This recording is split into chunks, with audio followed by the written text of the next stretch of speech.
Hello students, good afternoon. हम देख रहे थे पाठ बूढ़ी काकी का। ठीक है, ये पाठ था हमारा 10वां बूढ़ी काकी का। हमने यहाँ तक देखा था कि पंडित राम का लड़का जो था, क्या नाम था उसका? पंडित राम के लड़के का नाम था मुखराम। उसका जो तिलक आया था उसके अंदर अंदर भीतर बैठ के लोग औरतें गाने गा रही थी। रूपा सब कार्यक्रम में प्रबंध में व्यस्त थी और बूढ़ी काकी कचौड़ियाँ खाने के लिए तरस रही थी। वहाँ तक देखा। उसके बाद में हमने ये भी देखा था कि बूढ़ी काकी ने क्या किया था, घसते घसते अपने पाँव से, और वो वहाँ पर जाकर बैठी जहाँ पर कढ़ाइया में पुड़िया तल रही थी। उतने में वहाँ पर रूपा आ जाती और रूपा इतने काम में व्यस्त होने की वजह से एकदम उनके ऊपर तिलमिला जाती है कि तुम्हारे से थोड़ी सी भी सब्र नहीं होती क्या? खाने के लिए इतने तुम लालायित क्यों हो रही हो? ऐसे बातें उनको सुनाती है, बूढ़ी काकी को सुनाती है। ठीक है, यहाँ तक हुआ था। अब हम आके देखेंगे।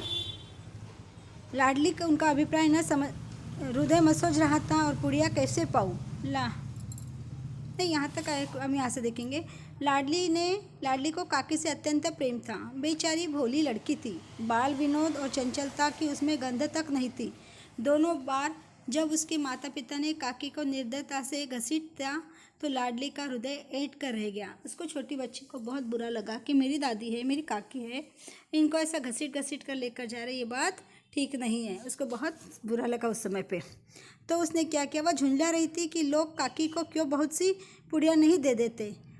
उसने अपने हिस्से की पुड़िया बिल्कुल नहीं खाई। देखो, छोटी बच्ची होकर भी उसने सारी पुड़िया रख दी छुपा कर।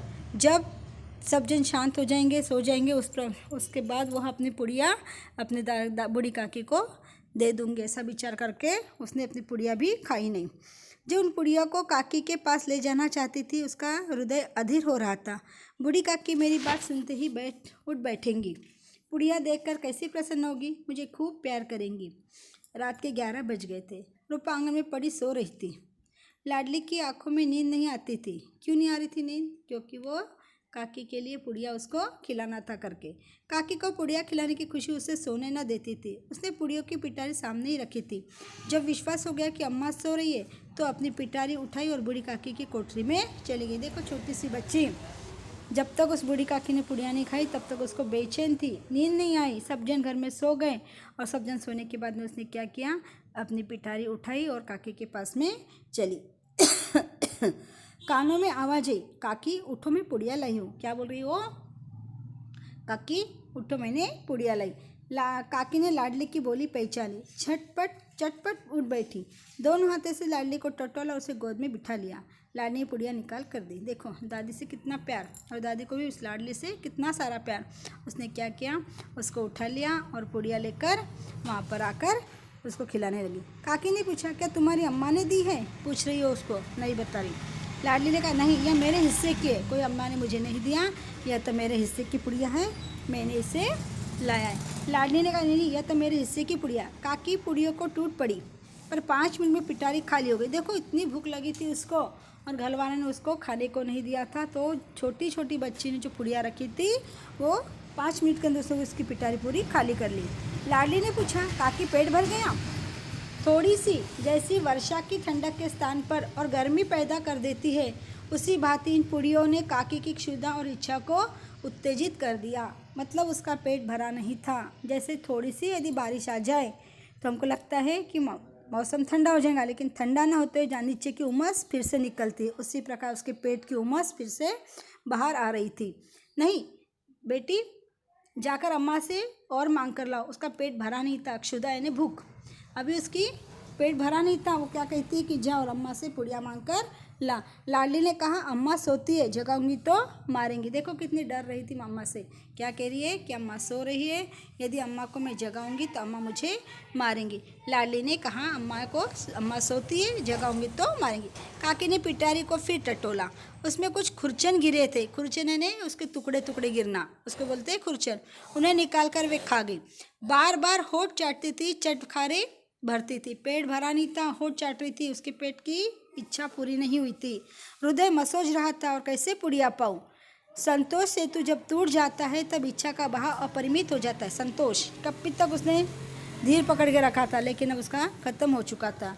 अब वो क्या कर रही है, मत वालों को मत का स्मरण करना उसे मंदंध बनाता है। काकी का अधीर मन इच्छा के प्रबल में बह रहा था। उचित और अनुचित का विचार जाता रहा, दोनों भी विचार उसके मन में आए नहीं। अब क्या करना क्या नहीं, वो ये सोच रही थी कि मैं पुड़िया कैसे खाऊं। कुछ देर तक उसने इच्छा को रोकती रही, फिर सहसा लाडली से बोली, मेरा हाथ पकड़ ले और वहाँ ले चलो जहाँ मेहमानों ने बैठकर भोजन किया है। क्या कर रही, मुझे वहाँ पर लेकर चल जहाँ पर मेहमानों ने भोजन किया था।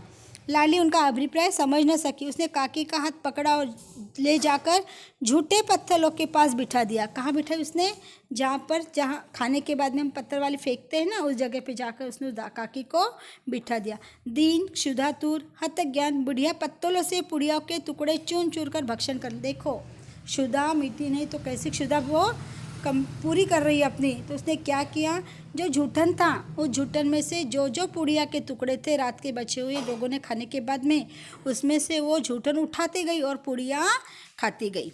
देखो बुढ़ापा और बचपना सरीका होता है। काकी बुद्धिहीन होते हुए भी इतनी जानती थी कि मैं यह काम कर रही हूँ, मुझे कदापि नहीं करना चाहिए। समझ में आ रहा था उसको कि यह काम करना वाजिब नहीं है, अच्छा नहीं है, फिर भी वह कर रही थी। मैं दूसरों की झूठी पत्तल चाट रही हूँ कि परंतु बुढ़ापा तृष्णा रोग का अंतिम समय है। क्या बता रहा है, बुढ़ापा कैसा है, तृष्णा, तृष्णा यानी इच्छा। बुढ़ापे के समय पे इच्छा ज़्यादा प्रकट करते। जब इच्छा पूरी नहीं होती तो क्या करना आता है, सिर्फ रोना ही रोना आता है। रोती रहती वो, बाकी कुछ कर जोर जोर से रोती।